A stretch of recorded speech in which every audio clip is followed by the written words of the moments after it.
Okay, so to start, I'm going to find the occiput bone, and so that is located right at the base of your skull, along here. And then along those, you have the neutral lines, and so you have the medial line that runs along the skull, and then the superior and inferior neutral lines as well along here.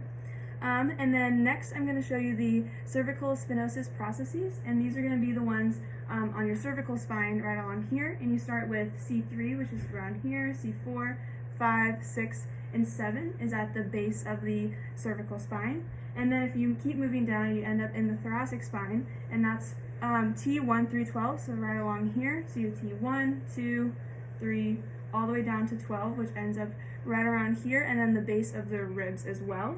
And then along that, we can feel along the spine the ribs coming along this way. They kind of come down and then around the front portion of the body, and so you can feel the ribs and the rib angles angling down towards this way. And then if we turn around, we can see the thyoid or hyoid bone, which is located right along here at the base of the mandible here. Perfect. And next we're going to show the sternum. So the sternum starts along here. If you find the clavicle bone, it starts in the middle right here. You have the manubrium, and then it goes down to the body of the sternum, and then the xiphoid process down below. So this is the start of the sternum. And now if we're moving on to muscles, we have the sternocleidomastoid. So it's going to be this muscle that longs around the top of the sternum all the way up to the mastoid process. Next, we have the splenius cervicus muscles, and this one is located along the outside of the sternocleidomastoid, so that's this muscle along here. And then if we have the splenius capitis, that muscle runs along the inside of the sternomastoid, and that's along the neck and the trachea right here. And then if we turn around, we're going to see the erector spinae muscles. These muscles run along the spine and all the way from the lower back up to the top of the cervical spine.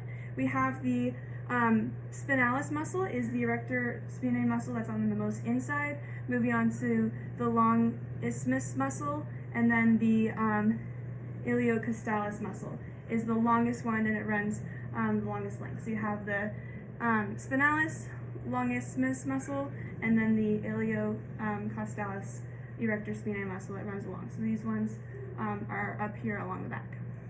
Then if we move to the quadratus lumborum, that is a muscle that's located inside behind the erector spinae muscles. It starts at the top of the pelvic bone right here, and then attaches to the base of the ribs over here, and these are located on both sides internally. And then if we turn around, we have the erectus abdominis muscles right here along the middle of the abdomen, and then we move on to the external obliques along the side, and then right under those are the internal obliques as well. So that is my palpation video with McKenna.